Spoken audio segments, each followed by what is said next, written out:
अरे, मैं कल शाम को डिस्चार्ज हो रहा हूं। ये आंटी क्या कर लेगी? तू जानती नहीं मैं कौन हूं। तू कल की शाम नहीं देख पाएगा। पदक अधिकार का प्रतीक नहीं, बल्कि जिम्मेदारी का बोझ होते हैं। यह बात मुझे सेना में 30 साल से ज्यादा गुजारने के बाद दर्द के साथ समझ में आई। भारतीय थल सेना की लेफ्टिनेंट जनरल मीरा सिंह, यही मेरे नाम के बाद लगने वाला पद था और यही मेरी पूरी जिंदगी थी। सेना में एक कोर कमांडर के इस भारी पद तक पहुंचने के लिए मैंने अपनी जवानी कुर्बान की थी और बदले में एक फौलादी दिल पाया था। लेकिन एक वजूद ऐसा था जो मेरे दिल को हमेशा कमजोर कर देता था। वह था मेरे दिवंगत बाएं भाई की इकलौती निशानी, मेरा भतीजा रोहन शर्मा।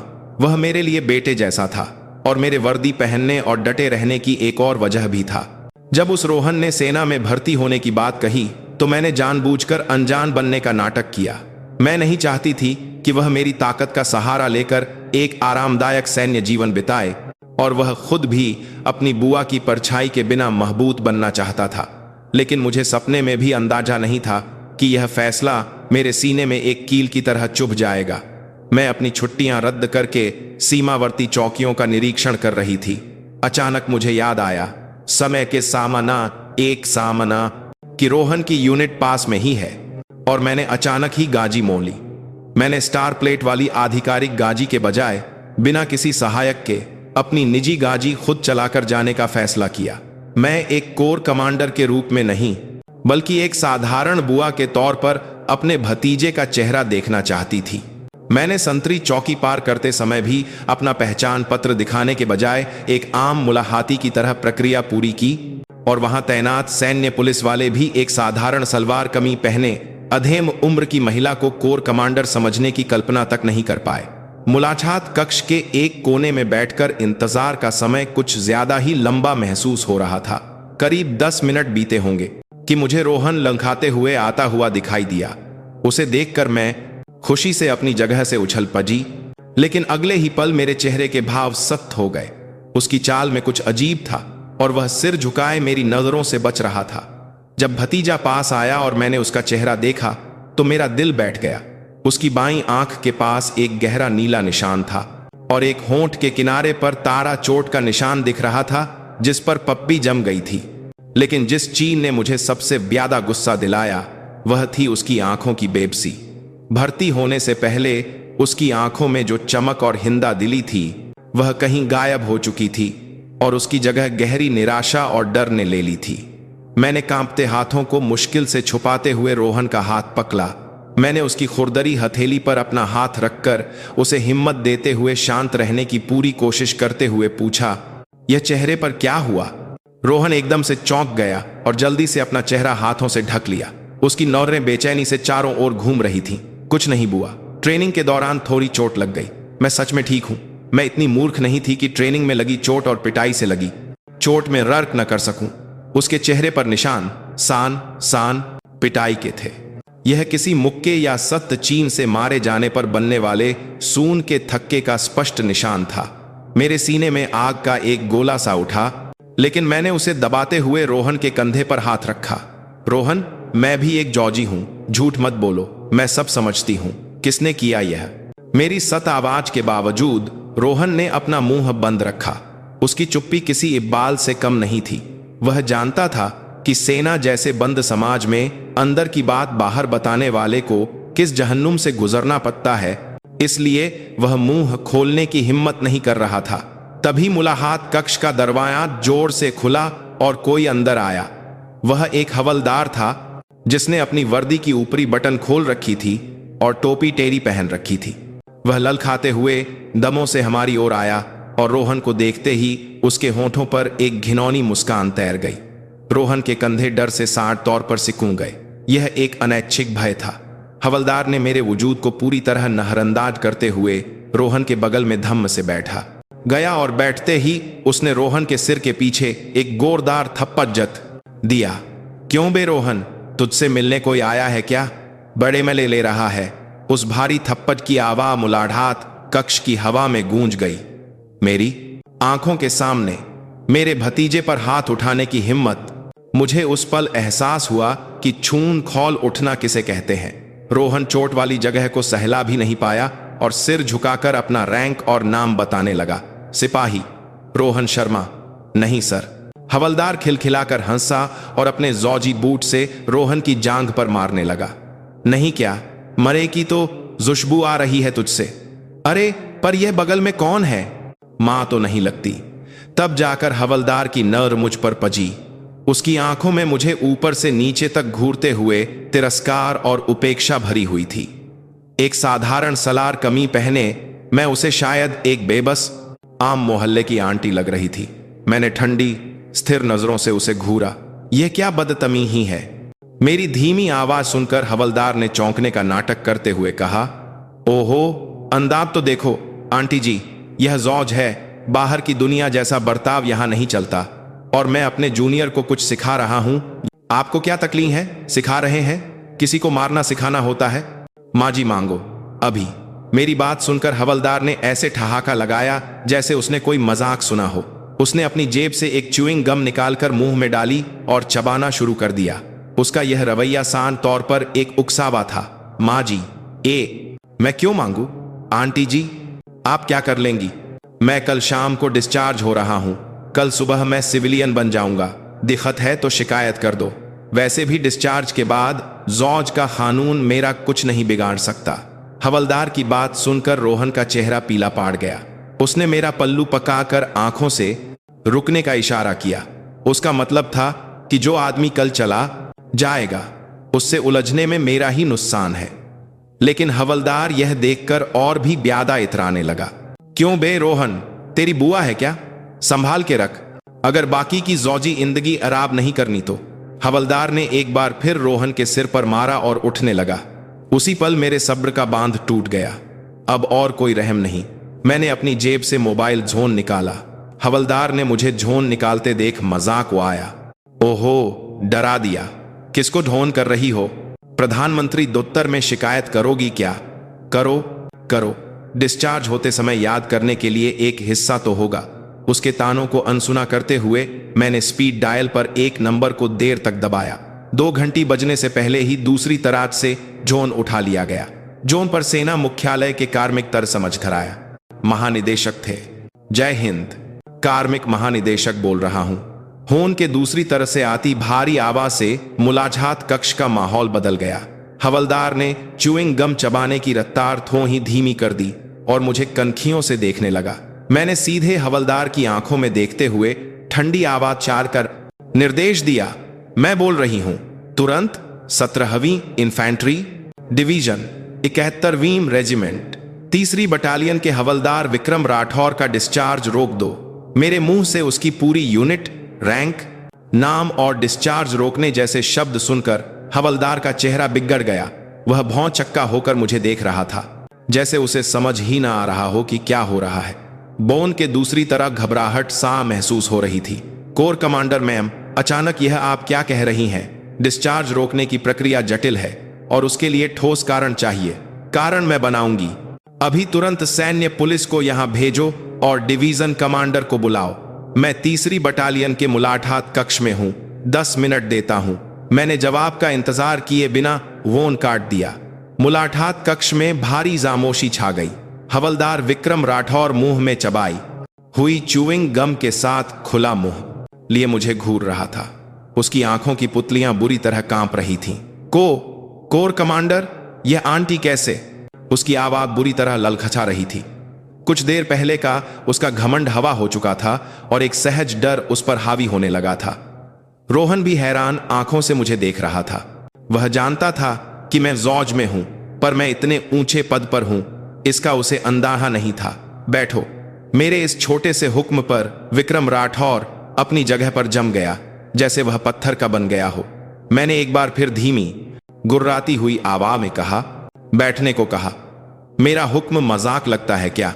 तभी मुलाकात कक्ष के बाहर हलचल होने लगी। तेम्हे चौजी बूटों की आवाज गलियारे में गूंजी और मुलाकात कक्ष का दरवाजा टूटते टूटते बचा। पसीने से लथपथ डिवीजन कमांडर हांफते हुए अंदर आए। उनके कंधे पर लगे 2 सितारे ट्यूबलाइट की रोशनी में चमकता रहे थे, लेकिन उनका चेहरा सैद पा चुका था।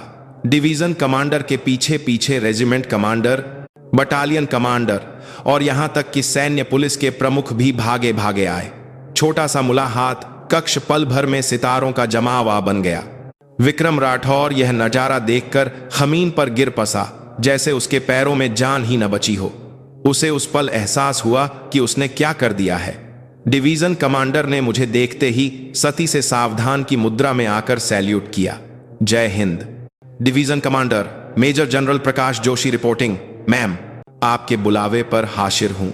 उनकी गरजती हुई आवाज से मुलाकात कक्ष के शीशे कांप उठे। जमीन पर पट्टे विक्रम राठौर का चेहरा अब काला पा चुका था। वह अविश्वसनीय नजरों से डिवीजन कमांडर और मुझे बारी बारी से देख रहा था। जिस महिला को उसने का परपाच करता है, तब अब बात तुराक एक ही दुरा तब अब बात तुराक पा आंटी कहा था। वह एक 3 स्टार कोर कमांडर थी, जिसके सामने 2 स्टार डिवीजन कमांडर कांप रहा था। उसका दिमाग इस आइच्छत को स्वीकार नहीं कर पा रहा था। मैं धीरे धीरे अपनी जगह से उठी। मैं साधारण कपड़ों में थी, लेकिन उस पल मुझसे निकलने वाला आभा मंडल वर्दी पहने होने से कहीं ज्यादा तीखा था। मैंने डिवीजन कमांडर की तरह देखे बिना जमीन पर कांप रहे विक्रम राठौर की तरह उंगली से इशारा किया। मेजर जनरल जोशी, तुमने अपनी यूनिट का बहुत बुरा हाल बना रखा है। जब मेरे भतीजे के साथ यह सब हो रहा था, तब तुम्हारे कमांडिंग अफसर कहां थे? मेरी सख्त फटकार सुनकर डिवीजन कमांडर सिर नहीं उठा पाए। रेजिमेंट और बटालियन कमांडर के चेहरे पहले ही पीले पड़ चुके थे और वे पसीना पसीना हो रहे थे। मां जी, चाहता हूं मैम, हम पूरी जांच करके सख्त कार्रवाई करेंगे। कार्रवाई तो करनी ही होगी, लेकिन उससे पहले कुछ और करना है। मैं कांपते हुए विक्रम राठौर के पास गई। वह अब पूरी तरह डर चुका था और आंसू नाक से उसका चेहरा लथपथ था। मेरे पास आते ही उसने डर के मारे जमीन पर सिर पटक दिया और चीखने लगा। गलती हो गई, मुझसे मरने जैसा गुनाह हो गया।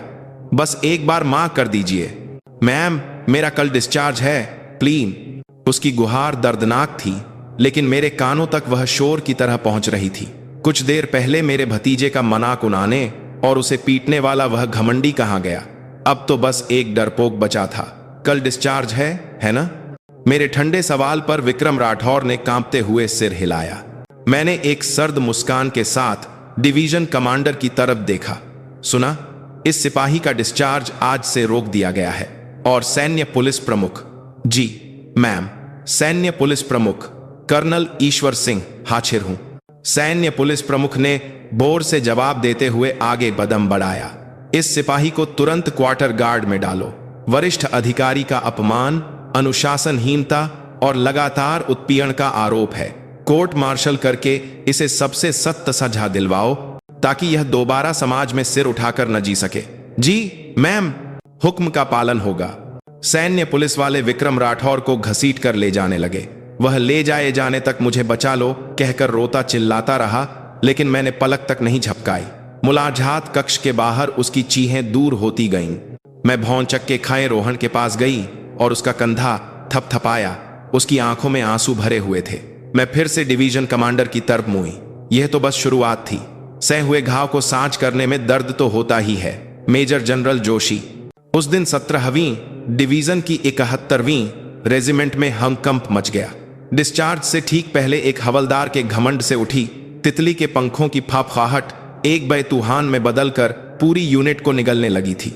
और यह तो आने वाले खूनी बवंडर की बस एक शुरुआत थी। मैंने रोहन का सूजा हुआ चेहरा देखकर कसम खाई, मैं इस यूनिट की सोची हुई जज्जों को जद से उखाड़ फेंकूंगी। यही भारतीय थल सेना की लेफ्टिनेंट जनरल मीरा सिंह का एक सच्चे जौजी का तरिया था। सूरज पश्चिम में डूब चुका था, लेकिन 17वीं डिवीजन की 71वीं रेजिमेंट की 3री बटालियन की रात अभी शुरू नहीं हुई थी। सामान्य दिनों में जहां बैरकों के गलियारे रात की गिनती की तैयारी में व्यस्त होते, वहां अब भारी सन्नाटा पसरा था। और उस सन्नाटे को सिर जौजी बूटों की तेम आवाज और वायरलेस सेट का शोर ही तो रहा था। डिवीजन कमांडर के आदेश पर तैनात किए गए सैन्य पुलिस के जांच अधिकारी भूखे भेड़ियों की तरह पूरी यूनिट का चप्पा चप्पा छान रहे थे। मुलाकात कक्ष की घटना के तुरंत बाद रोहन को सुरक्षात्मक निगरानी में लेकर रेजिमेंट के मेडिकल सेंटर भेज दिया गया।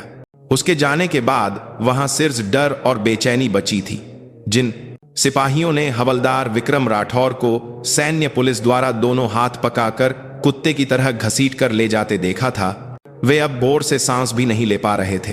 कल डिस्चार्ज होने का दंभ भरने वाले यूनिट के सबसे बाएं तांतवर का पतन पलक झपकते ही हो गया था। सैन्य पुलिस प्रमुख कर्नल ईश्वर सिंह ने कोई देरी नहीं की। उन्होंने तुरंत पूरी बटालियन को नियंत्रण में लेने का आदेश दिया और बैरकों को सील कर दिया। सभी सिपाहियों को बैरकों में सावधान की मुद्रा में रहने का आदेश दिया गया और अधिकारियों को प्रशासनिक कार्यालय में अलग थलग कर दिया गया।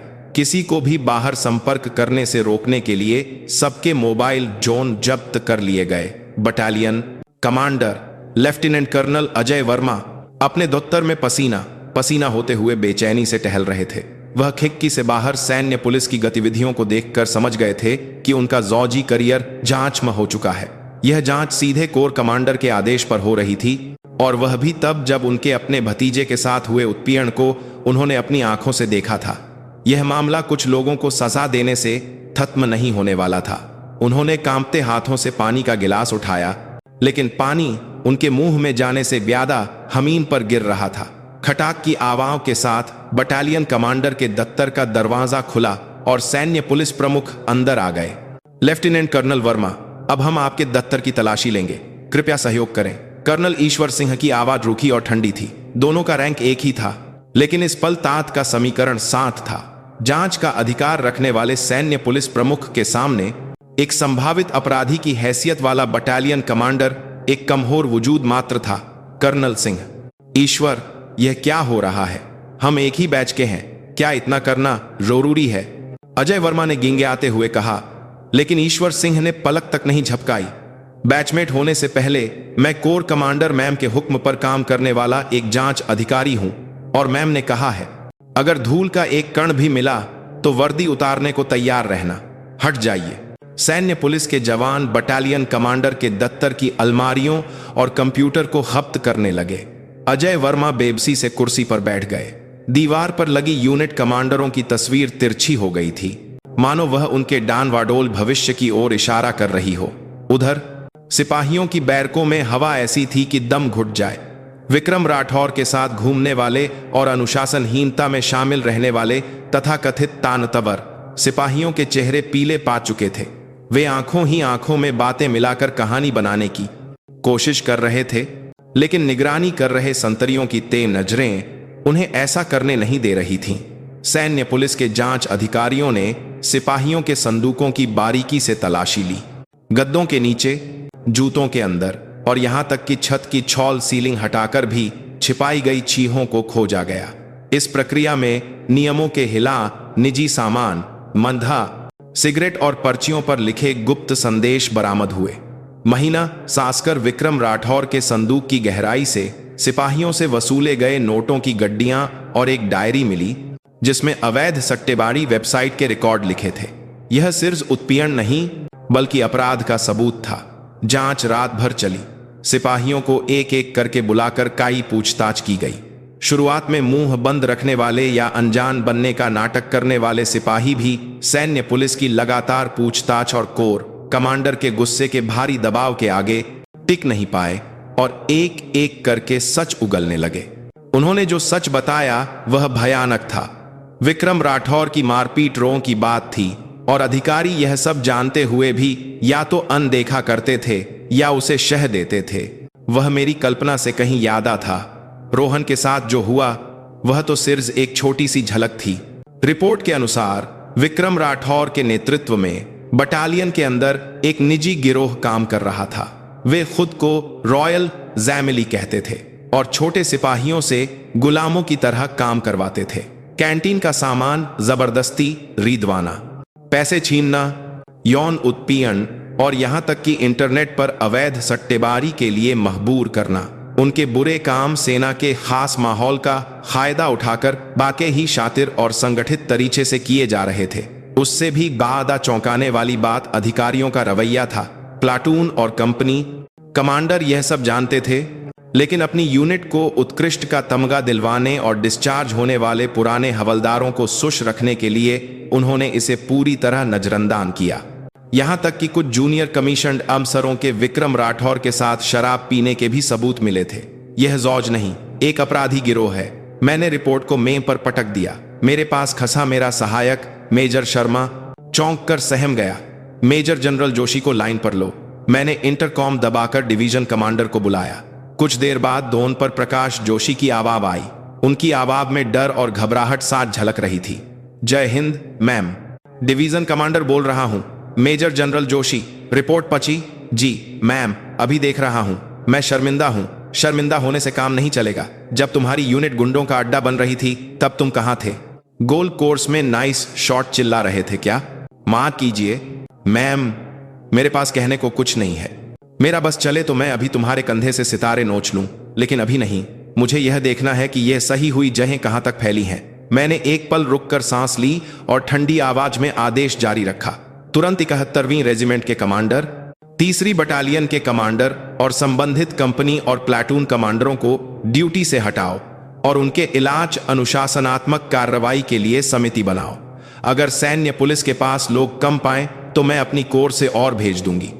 जी मैम, तुरंत कार्रवाई करता हूं। और वह विक्रम राठौर, वह कहां है अभी? डिवीजन की सैन्य पुलिस की हिरासत में है मैम। लगता है उसके पेट में और भी राह है। उससे सब कुछ उगलवाओ। वह किससे जुहा था? ऊपर किसको पैसे पहुंचाता था? एक एक बात जानकार की हद तर बीचोकार कार की हद ओन रखकर मैं कुर्सी पर धंस गई। खिड़की के बाहर परेड ग्राउंड में सुबह की दौड़ लगाते सिपाहियों के जोशीले नारे सुनाई दे रहे थे। यह सोचकर मेरा दिल दुख गया कि इतने मासूम जज्बे वाले नौजवानों को अपराधियों जैसे लोग कुचल रहे थे। दरवाजे पर दस्तक हुई और सैन्य पुलिस प्रमुख कर्नल ईश्वर सिंह अंदर आए। उनका चेहरा रात भर न सोने के बावजूद तें था। उन्होंने एक मोटा सा लिहा मेरी मेज पर रखा। मैम, हवलदार विक्रम राठौर से पूछताछ के दौरान एक दिलचस्प बात पता चली है। क्या? विक्रम ने मुंह खोलना शुरू कर दिया है, लेकिन लगता है कि उसे किसी का सहारा था। सहारा? जी मैम। क्या आप जानती हैं कि विक्रम राठौर का पिता कौन है? मैंने माथे पर बल डालकर कर्नल सिंह की तरफ देखा। कौन है? एक बाती कंस्ट्रक्शन कंपनी का मालिक है और हमने पता किया है कि वह कंपनी हमारी कोर की सपोर्ट कमेटी की सदस्य है। विक्रम ने बताया है कि बटालियन कमांडर को उसकी पृष्ठभूमि पता थी, इसीलिए वह उसकी हरकतों को नजरअंदाज करता था। यह सुनकर मुझे हंसी आ गई। सिर्फ एक कंस्ट्रक्शन कंपनी के मालिक का बेटा होने की वजह से वह जौज में राजा की तरह रह रहा था और एक कमांडिंग अफसर उस पैसे के लालच में सिपाहियों के दर्द को अनदेखा कर रहा था। कर्नल सिंह, जी मैम, चाहे वह कंस्ट्रक्शन कंपनी का मालिक हो, सांसद हो या फिर प्रधानमंत्री का कोई रिश्तेदार, मुझे बराज नहीं पाता। जिम्मेदारी मैं लेती हूं। तुमने कहा कि वह कंपनी कोर की सपोर्ट कमेटी में है, उसे तुरंत बाहर करो और रिश्वत देने के आरोप में उस पर भी केस दर्ज करके सिविल पुलिस को सौंपने की तैयारी करो। जी मैम। हिम्मत कैसे हुई उनकी मेरी कोर को पैसे से खरीदने की? मैं अपनी जगह से उठी। अब यह लाई सिर्ज अनुशासनहीनता के इला नहीं थी, यह सेना के अनुशासन को तोड़ने वाली बाहरी ताकतों के इला एक जंग थी। गाजी तैयार करो। कहां जाना है? मेरी चाची से यहां 2000 का टच करा। मैम, 17वीं डिवीजन। मैं अपनी आंखों से देखना चाहती हूं उस घमंडी कंस्ट्रक्शन कंपनी के मालिक के बेटे का हाल। मैंने अपनी टोपी ठीक की। शीशे में मेरी आंखें पहले से कहीं ज्यादा ठंडी और जलती हुई लग रही थीं। जंग के मैदान में दुश्मन का सामना करते समय भी मेरे अंदर इतना गुस्सा नहीं होता था। मुझे फिर से रोहन का सूजा हुआ चेहरा याद आया। उस चोट की कीमत बहुत भारी चुकानी पड़ेगी। मैंने दफ्तर से बाहर निकलते हुए अपनी मुट्ठी भींच ली। अब कोई समझौता नहीं होगा। मैं इसे अंत तक पहुंचाकर ही दम लूंगी। 17वीं डिवीजन का सैन्य पुलिस मुख्यालय यूनिट के सबसे गहरे और अंधेरे कोने में स्थित था। सलाखों के पीछे से आती सूरज की रोशनी भी वहां ठंडी लगती थी। यह वह जगह थी जहां अपराधी अपने गुनाहों का कचवा घूंट पीते थे। जैसे ही मेरी आधिकारिक गाजी सैन्य पुलिस के परेड ग्राउंड में घुसी, पहले से इंतजार कर रहे सैन्य पुलिस प्रमुख और जांच अधिकारियों ने एक साथ लाइन में खड़े होकर सैल्यूट किया। उनके बूटों की आवाज ने जामोश हवा को चीर दिया, लेकिन मेरे कानों में सिर्फ एक ही आवाज गूंज रही थी, गिगगिहाकर रहम की भीख मांगते विक्रम राठौर की आवाज। गाजी से उतरकर मैं सैन्य पुलिस प्रमुख के साथ सीधे हिरासत कक्ष की ओर बही। तहजाने की ओर जाती सीढ़ियों से उतरते ही नम, फफूंद और कीटाणुनाशक की मिली जुली अप्रिय गंध ने मेरी नाक में दम कर दिया। एक मोटा लोहे का दरवाजा भारी धात्विक आवाज़ के साथ खुला और लंबे गलियारे में बनी हिरासत की कोठरियां दिखाई देने लगीं। सबसे आखिरी कोठरी में, जहां सिर्फ एक कैदी को रखा जाता था, कल तक यूनिट का राजा बना घूमने वाला विक्रम राठौर दुबका हुआ था। सलाखों के पास खड़े होते ही उसका दयनीय हाल साथ दिख गया। उसकी फटी हुई बनियान से रैंक के निशान नोच लिए गए थे, बाल बिखरे हुए थे और आंखों में कोई भाव नहीं था। यह कल के घमंडी रूप से बिल्कुल अलग था। आहट सुनकर विक्रम राठौर ने सिर उठाया। मुझे देखते ही उसकी आंखों की पुतलियां तेजी से सिकुड़ गईं और वह पीछे हट गया। डर, यह इंसान का सबसे आदिम भाव था। दरवाजा खोलो, मेरे धीमे हुक्म पर एक संतरी ने तेजी से ताला खोल दिया। मैं छोटी सी कोठरी के अंदर गई। सैन्य पुलिस प्रमुख ने एक कुर्सी लाकर दी, लेकिन मैं बैठी नहीं। मैं चाहती थी कि वह ऊपर से नीचे देखने का दबाव अच्छी तरह महसूस करे। विक्रम राठौर, मेरे बुलाने पर उसने कंधे सिकोड़ लिए और सिर झुका लिया। सिर ऊपर करो, उसने धीरे धीरे सिर उठाया। साथ ही मंत्री करोडो, और साथ ही उसकी आंखों के नीचे आंसू के सूखे निशान थे और होंठ कांप रहे थे। मैंने उसकी आंखों में सीधे देखते हुए पूछा, यहां आराम से हो? वह कुछ नहीं बोला, सिर्फ होंठ चबाता रहा। मेरे भतीजे रोहन शर्मा और उन अनगिनत जूनियर सिपाहियों को जिन्हें तुमने तंग किया, हर रात इससे भी बदतर जहन्नुम में गुआरनी पियती थी। तुमने सोचा होगा कि डिस्चार्ज होते ही सब खत्म हो जाएगा। तुमने सोचा होगा कि जौज की चार दीवारी में मिली तुम्हारी छोटी मोटी ताकत हमेशा रहेगी। मैं एक कदम और आगे बढ़ी। वह दीवार से सटकर हांफने, मरोगा हल बात में करने के लिए लगा। सुना है तुम्हारा बाप किसी कंस्ट्रक्शन कंपनी का मालिक है? यह सुनते ही विक्रम राठौर की आंखों में एक उम्मीद की किरण जागी। उसकी अल्लाह अभी तक ठिकाने नहीं आई थी। उसने दबी आवाम में जवाब दिया, जी, आप मेरे पिताजी को जानती हैं। अगर आप उनसे बात करेंगी तो वह कोर को बहुत चंदा भी देंगे। और उसी पल मेरा हाथ हवा में लहराया। चटाक की आवाज के साथ विक्रम राठौर का सिर घूम गया।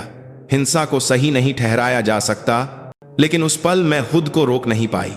उसने अपने सूजे हुए गाल को पकने लिया और भौंचक्का होकर मुझे देखने लगा। तुम्हारे बाप ने मेरी कोर को कितना पैसा दिया, इससे मुझे कोई मतलब नहीं, बल्कि उसी पैसे की वजह से आज तुम्हारी यह हालत हुई है। पैसे से सब कुछ खरीद लेने के तुम्हारे घमंड ने ही तुम्हें एक जानवर बनाया और आखिरकार तुम्हें बर्बाद कर दिया। मैंने उसका कॉलर पककर उसे खचा किया। ध्यान से सुनो, तुम्हारा बाप तुम्हें नहीं बचा सकता, बल्कि मैं उसे ऐसा करने नहीं दूंगी। तुमने जो किया है वह सिर्फ मारपीट नहीं है, यह गंभीर उत्पीड़न, उगाही, धमकी और फौजी अनुशासन को भंग करने का मामला है। कोर्ट मार्शल में तुम्हें कानून के तहत मिलने वाली सबसे सख्त सजा मिलेगी। तुम्हारे बाप का पैसा शायद वकील करने के काम आ जाए, लेकिन सजा कम करवाने में 1 रुपया भी काम नहीं आएगा। विक्रम राठौर के पैरों से जान निकल गई और वह जमीन पर बैठकर फूट फूट कर रोने लगा। गलती हो गई, प्लीज एक बार, बस एक बार मान कर दीजिए। मान करना मेरा काम नहीं है, यह काम कानून का है, और मैं तुम्हें यह याद दिलाऊंगी कि वह कानून कितना भयानक होता है। मैं बिना पीछे मुए कोठरी से बाहर आ गई। मेरे पीछे से आती उसकी रोने की आवाज गलियारे में गूंज रही थी, लेकिन मेरे कदम नहीं रुके। बाहर निकलते ही तेमी धूप आंखों में चुभी, लेकिन मेरे मन का तूरान तो अभी शुरू हुआ था। मेरी जेब में रखा मोबाइल वाइब्रेट हुआ। फोन पर डिवीजन कमांडर प्रकाश जोशी थे। मैम, अभी डिवीजन मुख्यालय में एक मेहमान आए हैं। कौन है? हवलदार विक्रम राठौर के पिता ब्रिजेश राठौर। वह जबरदस्ती अंदर घुस आए हैं और आपसे मिलने के लिए हंगामा कर रहे हैं। मैं ठंड से मुस्कुराई। शेर की गुफा में छुप चलकर आए शिकार को मना करने का कोई कारण नहीं था। उसे वहीं रोको, मैं खुद जाकर उससे निपटती हूं। मैंने गाजी में बैठकर ड्राइवर को छोटा सा निर्देश दिया, डिवीजन मुख्यालय, जितनी जल्दी हो सके। डिवीजन मुख्यालय के सामने एक महंगी सेडान गाजी बेतरतीब ढंग से खाई थी, जिससे माहौल अस्त व्यस्त लग रहा था। ऐसा लग रहा था कि वह संतरी चौकी के नियमों को तोड़कर अंदर घुसा है। गाजी से उतरकर मैंने अपनी वर्दी ठीक की और सीधे डिवीजन कमांडर के दफ्तर की ओर बही। गलियारे के आजिर से ही चिल्लाने की आवाजें आ रही थीं। अबे, जानता नहीं मैं कौन हूं? हर साल इस यूनिट को कितना दान देता हूं और तुमने मेरे बेटे को बैद कर लिया। डिवीजन कमांडर को बाहर बुलाओ अभी। जैसे ही मैंने डिवीजन कमांडर के दफ्तर का दरवाजा खोला, एक अधेब उम्र का आदमी सोफे पर बैठकर उंगलियां नचा रहा था। तेल लगे बाल और महंगे सूट में वह एक टिपिचनी नूवो रिश नया अमीर लग रहा था। प्रकाश जोशी परेशान होकर उसे शांत करने की कोशिश कर रहे थे और उनके बगल में 3री बटालियन के कमांडर अजय वर्मा सिर झुकाए खाए थे। मेरे अंदर आते ही प्रकाश जोशी ऐसे उछल पड़े जैसे उन्होंने किसी मसीहा को देख लिया हो और सैल्यूट किया। जय हिंद। उस आवाज पर ब्रजेश राठौर ने सिर घुमाकर मुझे देखा। उसने मुझे ऊपर से नीचे तक घूरा और फिर एक घिनौनी हंसी हंसा। एक महिला जॉजी, वह भी अधे उम्र की। उसे देखकर शायद उसने मुझे डिवीजन कमांडर की सेक्रेटरी या कोई क्लर्क समझ लिया था। यह क्या है? आंटी, तुम जाकर चाय कॉफी लाओ। यहां क्या कर रही हो? डिवीजन कमांडर, तुम अपने लोगों को ऐसे ही रखते हो क्या? उसकी बदतमीजी पर प्रकाश जोशी का चेहरा सेद पा गया। इससे पहले कि प्रकाश जोशी कुछ कहते, मैंने बोलना शुरू कर दिया। कोई आपको प्रोत्था बनानी पड़ेगी, यह कोई कह नहीं। जॉर्जी इलाहा है क्या? यह औरत पागल हो गई है क्या? तेरा रैंक क्या है? मैं तुम जैसों को तनवाह देता हूं, समझी? ब्रजेश राठौर अपनी जगह से उछलकर मेरी तरफ आया। वह मुझे डराने की कोशिश कर रहा था, लेकिन मैंने पलक तक नहीं झपकाई और उसे घूरती रही। फिर मैंने धीरे धीरे बहुत साफ आवाज में कहा, भारतीय थल सेना की lieutenant general corps commander Meera Singh. एक पल के लिए सन्नाटा छा गया। ब्रजेश राठौर की आंखें फटी की फटी रह गईं। उसने देर से मेरे कंधे, छाती और टोपी पर लगे 3 सितारों को देखा और उसका मुंह खुला का खुला रह गया। उसे अभी भी स्थिति समझ नहीं आ रही थी। उसकी आंखें बुरी तरह घूम रही थीं। Lieutenant general, corps commander, division commander Prakash Joshi ने मदद की। यही corps commander ma'am Meera Singh हैं, जिन्होंने हवलदार विक्रम राठौर के इलाज जांच का आदेश दिया है। तमीन से बात कीजिए। ब्रजेश राठौर का रवैया पल भर में बदल गया।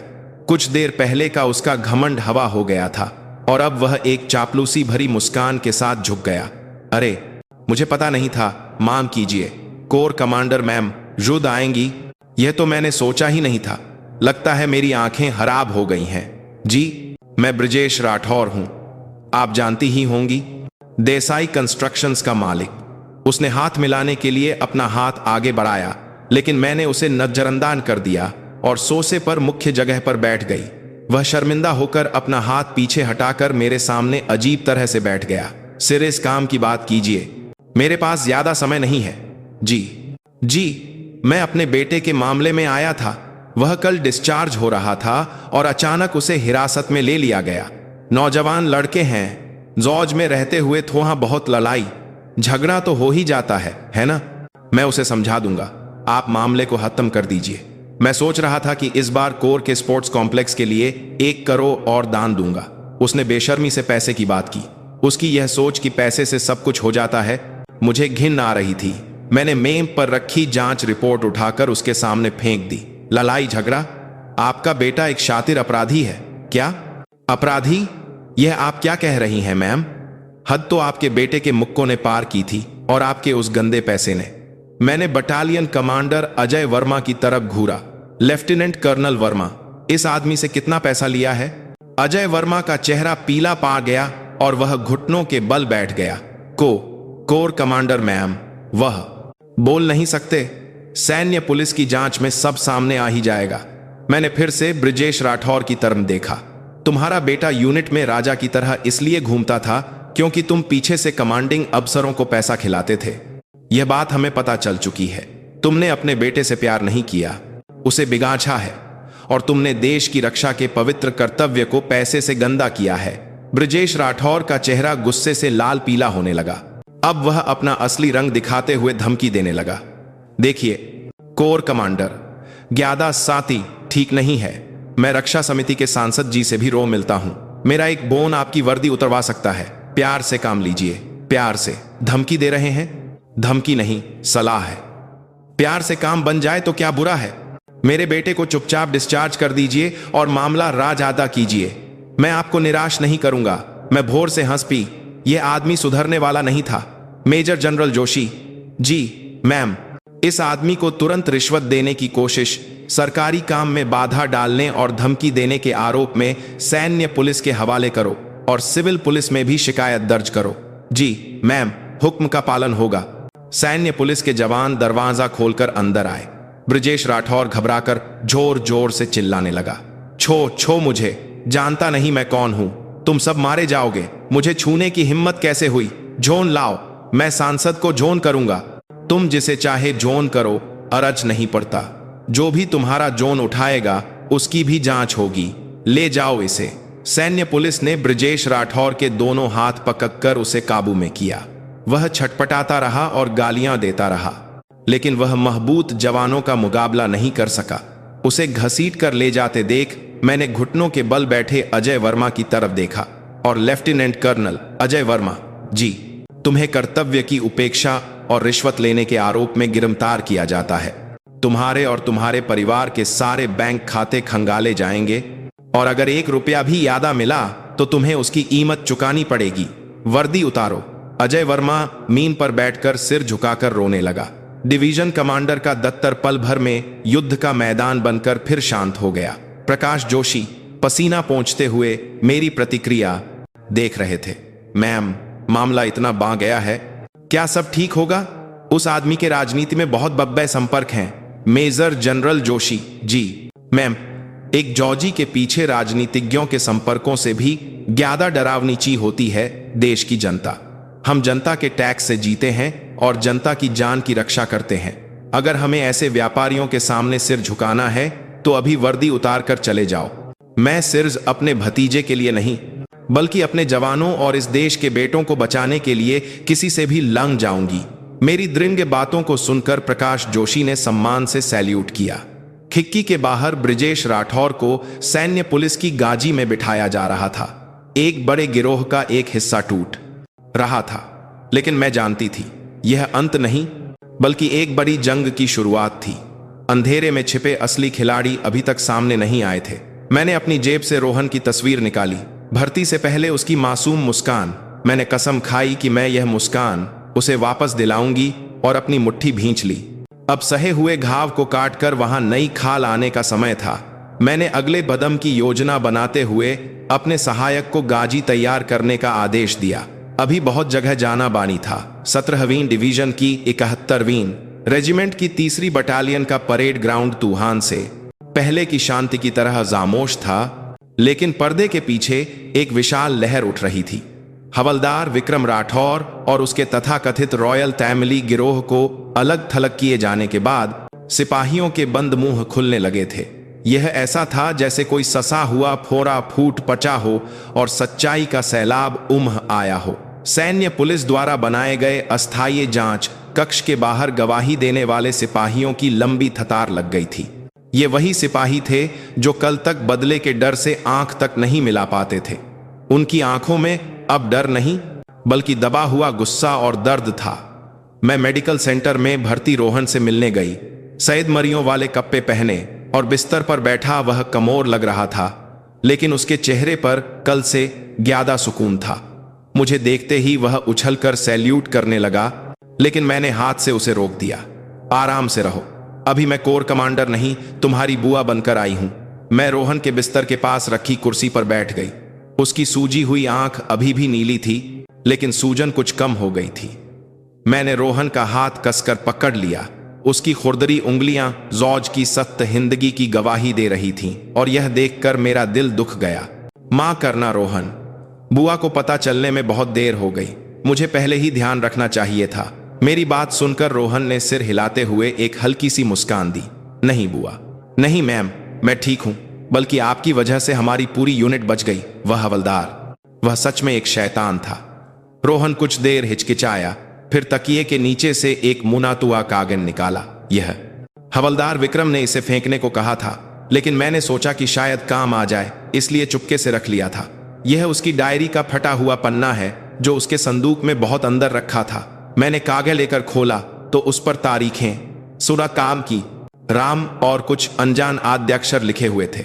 यह सिर्ज उगाही का हिसाब नहीं था, यह एक ऊपर तक पैसे पहुंचाने वाले तंत्र का अहम सुराग था। यह क्या है? शायद सट्टेबारी के पैसों का हिसाब है। हवलदार सिपाहियों से पैसे छीनकर किसी को भेजता था और बचे हुए पैसों का हिसाब रखता था। यहाँ लिखे एल की जैसे आद्याक्षर शायद अधिकारियों के हैं। रोहन की बात सुनकर मेरी आंखें चमक उठीं। एक सिपाही अधिकारियों को पैसा पहुंचा रहा है? यह सिर्फ अनुशासनहीनता नहीं, प्लाटून कमांडरों के सारे खातों की जांच करो। पैसे के रास्ते का पीछा करोगे तो असली अपराधी तक पहुंच जाओगे। जी मैम, तुरंत शुरू करता हूं। और मैम, कर्नल सिंह का चेहरा गंभीर हो गया। क्या हुआ? कोई और समस्या है? अभी सेना मुख्यालय के दोजनोनी विभाग से भान आया था। ब्रजेश राठौर के वकील आ गए हैं। देश की सबसे बड़ी लॉ अर्म से हैं। वे राठौर की गिरफ्तारी को चुनौती देने की बात कर रहे हैं। और कुछ पत्रकार संतरी चौकी के बाहर जमा हो गए हैं। लगता है किसी ने अंदर की खबर लीक कर दी है। खबर मिली है कि ऐसी खबर छप सकती है कि आपने एक आम नागरिक को अवैध रूप से हिरासत में लिया है और अपनी ताकत का गलत इस्तेमाल किया है। मैं हंसी। मुझे इसी की बात करने के लिए उम्मीद थी। जब पैसे और ताकत वाले लोग मुश्किल में पड़ते हैं तो वे यही तरीका अपनाते हैं, मीडिया और वकीलों का इस्तेमाल करके मामले को उलझाना। पत्रकारों को अंदर आने दो। क्या पत्रकारों को? मैम हाँ, छुपाने के लिए कुछ नहीं है, बल्कि मामले को बड़ा करना हमारे हौ में है। मैं जुद उन्हें ब्रीइंग दूंगी। मैम, यह जत्रनाक हो सकता है। उल्टा असर भी पड़ सकता है। उल्टा असर तब पड़ता है जब हवा तुम्हारे इलाम हो। मैं तो तूफान की आंख में चलने जा रही हूं। ब्रीइंग रूम तैयार करो। आधे घंटे में शुरू करते हैं। मैंने अपनी वर्दी ठीक की, अपनी टोपी सीधी की और शीशे में अपनी आंखों को देखा। कोई घबराहट नहीं थी। अब यह लड़ाई बंद कमरों की जांच नहीं, बल्कि पूरे देश के सामने होने वाला एक सार्वजनिक मुकदमा होगा। डिवीजन का ब्रीइंग रूम अनगिनत कैमरा, लैश और पत्रकारों की फुसफुसाहट से भरा हुआ था। जैसे ही मैं मंच पर चढ़ी, एक साथ लैश चमके और मेरी आंखें चौंधिया गईं। मैं माइक के सामने खड़ी होकर कुछ देर चुप रही। उस खामोशी से ही हॉल का शोर तुरंत शांत हो गया। मैंने तैयार किया हुआ भाषण पढ़ने के बजाय सीधे सामने देखते हुए सांझ आवाज में कहा, मैं थल सेना की corps commander lieutenant general Meera Singh हूं। आज मैं एक जॉजी और एक कमांडर के तौर पर बेहद दुख के साथ यहां खड़ी हूं। सिर्ज पत्रकारों के कीबोर्ड की टक टक की आवाज गूंज रही थी। कल मेरी 17वीं डिवीजन की एक यूनिट में हुए उत्पीड़न और रिश्वतखोरी के मामले के बारे में आपने सुना होगा। कुछ लोग कह रहे हैं कि मैंने निजी रंजिश में अपनी ताकत का गलत इस्तेमाल करके एक आम उद्योगपति को परेशान किया है, लेकिन सच सा है। मैंने मंच के नीचे लगे स्क्रीन की ओर इशारा किया। वहां रोहन समेत दूसरे पीड़ित सिपाहियों की चोटों की तस्वीरें और विक्रम राठौर की गुप्त डायरी की कॉपी दिखाई जा रही थी। हॉल में एक साथ आहें भर गईं। क्या यह ताकत का गलत इस्तेमाल है या न्याय की स्थापना? देश की रक्षा के पवित्र कर्तव्य के लिए आए नौजवानों को पैसे और पहुंच वाले लोग कुचल रहे थे। इसे अनदेखा करने वाले और साथ देने वाले अधिकारी भी अपराधी हैं। मैं अपने पद और अपने पूरे जॉजी जीवन को दांव पर लगाकर इस मामले की जांच तक जाऊंगी। इसके पीछे और कई पाटने साफ ने बात कर्तव्य, साथ ही पाटने साफ ने पूरे कर्तव्य। चाहे कोई भी हो, चाहे उसके पास कितनी भी ताकत हो, कोई समझौता नहीं होगा। पत्रकारों की ओर से सवालों की बौछार होने लगी। मैम, सुना है ब्रजेश राठौर के एक सांसद से अच्छे संबंध हैं। क्या कोई राजनीतिक दबाव है? क्या यह मामला पूरी सेना में फैले भ्रष्टाचार का संकेत हो सकता है? क्या बटालियन कमांडर के अलावा कोई और बड़ा अधिकारी भी शामिल है? मैंने आखिरी सवाल पर अपनी नौरें टिका दी।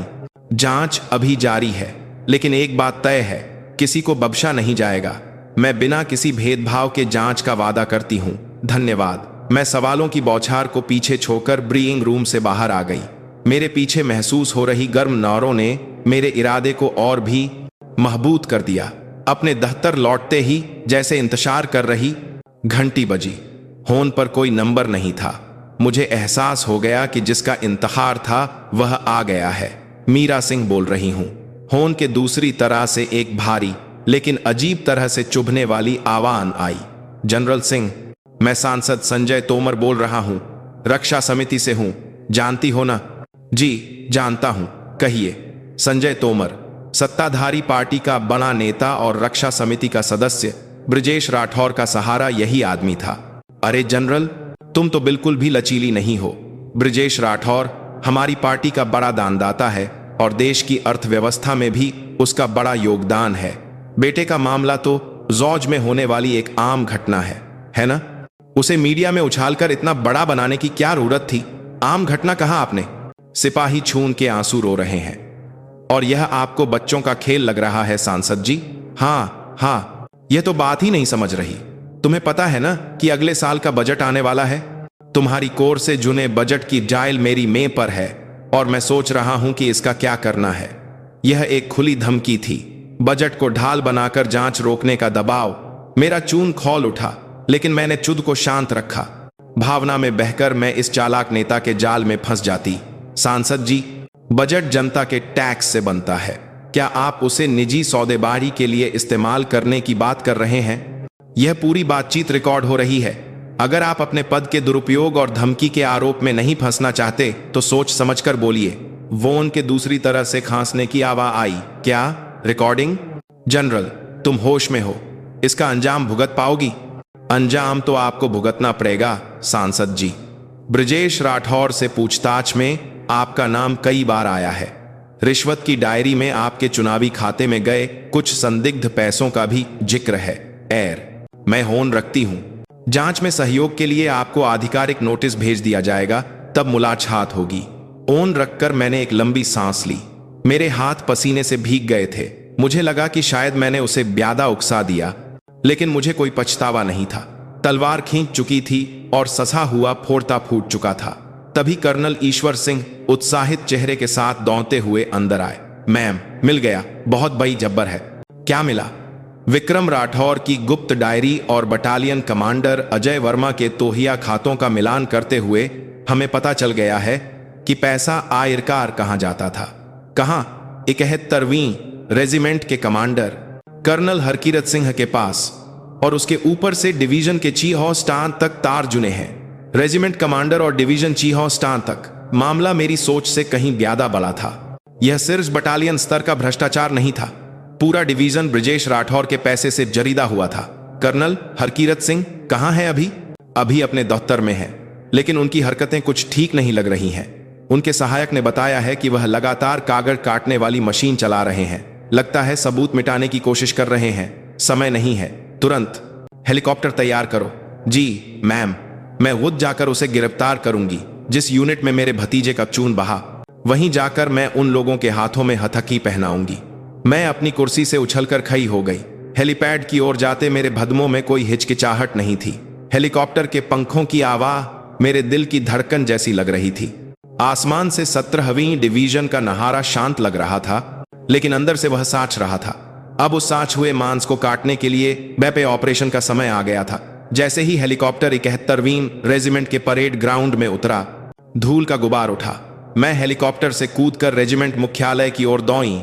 हैरान संतरी सैल्यूट भी नहीं कर पाए और मैं सीधे रेजिमेंट कमांडर के दफ्तर में पहुंच गई। धाम! मैंने रेजिमेंट कमांडर के दफ्तर का दरवाजा पैर से मारकर खोला। कर्नल हरकीरत सिंह कागज काटने वाली मशीन के पास खए कागजों का बंडल डाल रहे थे और अचानक मुझे देखकर चौंक गए। उनकी आंखों में डर समा गया था। Core commander ma'am, Harkirat Singh, हाथ हटाओ। मैं तेजी से आगे बढ़ी और मशीन का प्लग निकाल दिया।